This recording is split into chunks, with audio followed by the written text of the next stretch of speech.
Please rise. Hear ye, hear ye. The Honorable Federal Court of Illinois is now in session. Judge LaCroix presiding. Okay, you may be seated. Welcome back, everybody. All right, well, let's get right into it. Defense, I believe it's your first witness? Yes, Your Honor. We would like to call Joanna Patricia Olkin to the stand. Please come to the stand. Please place your right hand on the Bible and raise your left hand. Do you swear to tell the whole truth and nothing but the truth in this case under penalty of perjury, so help you God? I do. Please be seated.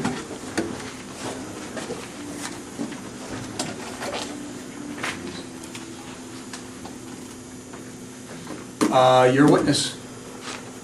Thank you. What is your occupation? I am the Governor of Illinois.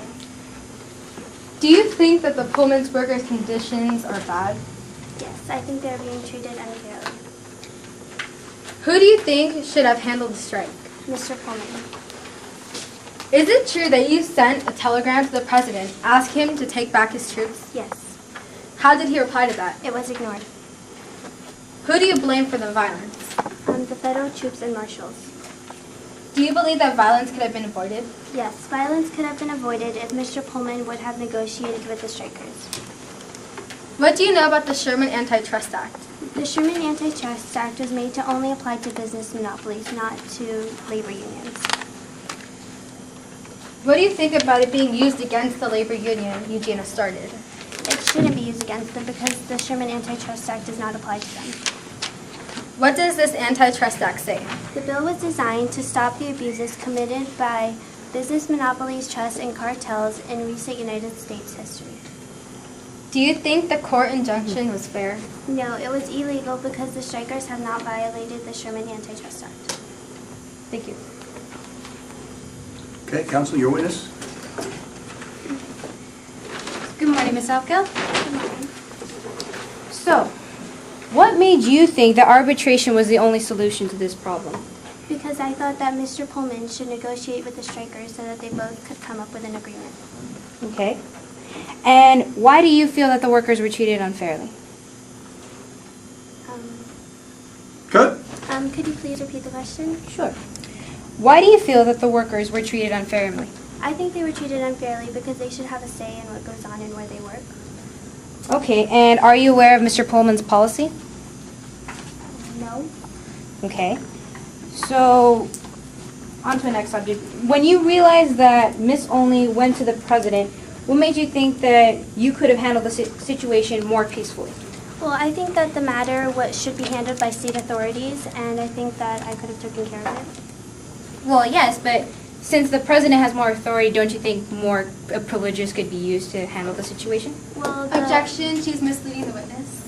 How about asked and answered? I'll take that one too. Okay, I'll sustain that objection. Maybe you have another question. Okay. So, what would you have done differently if you handled the situation?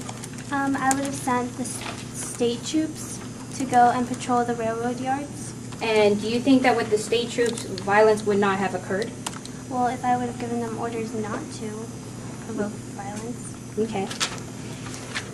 And since you feel that the strikers didn't break the Sherman Antitrust Act, are you well aware of the Sherman Antitrust Act? Kind of. Okay. Objection, that's asked and answered. She did give a definition of the Sherman Antitrust Act, so I'll sustain. Okay. So, aren't you aware that that any combination or restraint of trade is illegal? No. Okay. And so what you're saying is that the strikers that collaborated with the American Railway Union to stop trade and commerce. Objection, gets the question. Okay. I'm going to overrule. I'll let you continue with that, Clay. Okay. So you feel that the strikers that collaborated with the American Railway Union to stop trade and commerce of the U.S. mail is not violating the Sherman Antitrust Act? Yes. That's all, Your Honor. Okay. All right, you may sit down. Defense, your next witness. We would like to call Cora Pulaski to the witness stand, please.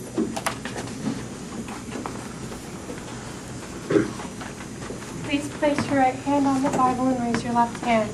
Do you swear to tell the whole truth and nothing but the truth in this case under penalty of perjury, so help you God? I do. Please be seated.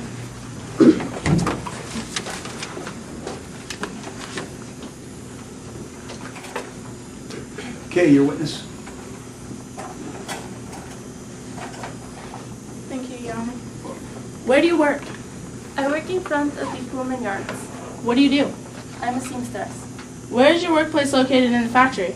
I work in front of a window that faces the Pullman yards. What can you see out the window? I can see the strike breakers and strikers. Did you witness any violence before July 7th? No. Where were you on the day of July 7th, 1894? I was sewing a dress in front of my window when I saw the strikers outside. When did the violence begin? When I saw the military troops come from across the street and the strikers started yelling. Okay, please give your account of the events that occurred. Well, the military troops came, like they usually patrol the area, and then the strikers would come by and they started yelling at the troops. Then the troops grabbed their guns and shot 15 men. Okay, there's another account saying that, did you see the strike breakers moving the mail trains? Yes, I did. The strike breakers would grab mail carts and chain them to train carts. So when these strikers would get the train carts and take them off the tracks, the mail carts would go with them. How do you know that they were the strike breakers? Because, well, the strikers, they had white cordones, ribbons, on their shirts. Did the strike breakers not have the ribbons? No, they did not. So they were not supporting the war No, they weren't. strike. That is all. Thank you. Your witness. Good morning, Ms. Pulaski. Morning. So, you were a witness of the violence on the corner of 49th and Loomis Street? Yes. Okay, so who were the first to shoot at the scene? The first to shoot were the military. Okay. And were the strikers holding any weapons or rocks from what you saw? No, they were not. They were only yelling. Okay. And of the 15 men that were shot, how many would you guess were strikers and strike breakers? Well, they were only strikers. Maybe one strike breaker. I wouldn't know. I didn't see the ribbons on them. And you're sure that it was only the strike breakers that were shooting? No, it was the military, not the strike breakers that were shooting. Okay. And were you there when the violence eventually stopped? Yes. Okay. And while you were witnessing the violence, did you just watch or did you do anything about it? I couldn't do anything. If I walked outside, I was afraid I would be shot too. Okay. And did you know that the strikers are said to have caused fires and thousands of dollars of damage on Pullman's property? I never saw any of that. I only saw them striking peacefully. Okay. And did you see them cause, so you didn't see them cause any of those damages? No, they only striked in the morning, and then they were always peaceful, led by Miss Eugenia Debs, and nothing went wrong. Okay. And when you saw the strikers stop a train, did you notice it had any mail cars or Pullman cars? Yes, because I saw the strike breakers chain them. Okay. Okay, that's all. Okay. All right, you may be seated. Thank you. Let's cut for 1 second. Your next witness. Our next witness is Molly McGee. Please proceed to the witness stand.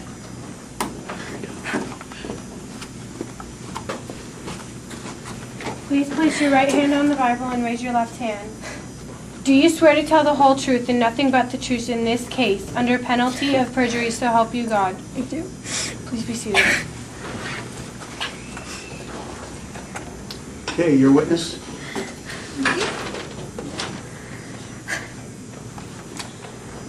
What is your husband's name? Terrence McGee. Did he work in the Pullman City? Yes, he did. How many days a week did your husband work? 6, And how many hours a day? 12. Did he participate in the Pullman strike? Yes, he did. Where were you when your husband was shot? I was standing right next to him. So you saw where the shot came from. Yes, I did. And what direction was that from?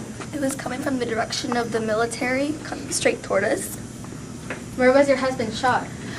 But right below the chin, in the neck. Thank Your husband was shot on July 7th, 1894, isn't that right? That's correct. How did the strike begin? It was very peaceful until the strikebreakers came in. Sorry. Who led the strike? Eugenia Debs and my husband. Do you think your husband's death could have been avoided? I believe so because the strike was meant to be peaceful and just bring a point and not meant to be violent like the strikebreakers intended it to be. Did your husband ever talk about how Mr. Pullman was unfair? Yes, all the time, but he didn't complain that much in front of my children, but he just wished that Mr. Pullman would have been more understanding. That's all. Okay, your witness? Good morning, Miss McGee. I know you're a widow, and am I correct? Yes. And to whom have you lost? My husband, Terrence McGee. I'm sorry about that. I also understand that you have kids. How many? 7. And you must be living hard in this, like... Objection, this has nothing to do with the case. I'm going to overrule it and see where you're going with this. Thank you.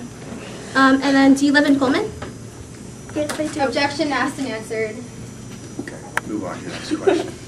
Are you happy about living here? Well, I was until my husband was shot. And then, have you been going through any hard times like Pullman, making sacrifices and all that? Well, my husband just died and now I have 7 mouths to feed, 8 including my own, and no money and no job. Well, is it his fault that you have 7 kids to care for? Objection, badgering the witness. I'm going to sustain that if you have an actual question. Did Mr. Pullman ask you to move out of his town? Did he ask parents to move? No, he did not. Why did he participate in the strike? Because my husband and I felt that he was being very unfair to the workers that worked so hard for him. Okay. Are you mad at Pullman at all? I believe he's a good man, but his men just shot my husband. So if you have the chance to hurt Pullman, would you? I don't believe in hurting people. I don't believe in revenge. Okay. So on July 2nd, 1894, you were at the striking, right? Yes. How many strikers were there? About 75. And how many U.S. Marshal men were there? About 90. Were you holding any weapons during the strike? No, I was not. How about your husband? He was not either. And then were there any like rocks on the ground that you could pick up, throw? There were rocks on the ground, but we did not pick them up. Okay, and then explain to me, how did you prevent Pullman cars from leaving the yard? Sorry. Objection, she's an unqualified witness. Good. Who do you think made the first move, the strikers or the marshals? The marshals. And then if they made a move first, why do you think they made a move first? Because they wanted us to stop because we knew that we were sending a message to the other people. But wasn't there a court injunction saying that you should stop the strike? Yes. Then how come you didn't follow it? Because we knew what we were doing was right, no matter what the court said. No matter if you could get arrested or not? It's about doing what's right. Okay, how do you feel about your husband getting shot? I'm not really sure how I feel so overwhelmed and doing everything and I can't take it anymore. Objection, that had nothing to do with the Yeah, I'm going to sustain. Let's try to keep away from those kind of questions, Counselor. Do you know exactly who shot your husband? No, I do not. Then why are you assuming it was the marshals? Because it was coming straight toward us. But you never really know, though. Objection, badgering the witness. Well, just ask a question. If you have a question, Okay. just ask. And you're upset at the marshals for shooting your husband? Yes. And then do you believe your husband was murdered at all because of the U.S. Marshals? Yes. But isn't murdering when someone shoots your husband and then actually kills them? But Objection, can you please get to the question? And unqualified. She's not. I don't think she knows the definition. She doesn't have to know the definition of murder. So Can I just explain just it? continue. Go ahead. Continue asking the question.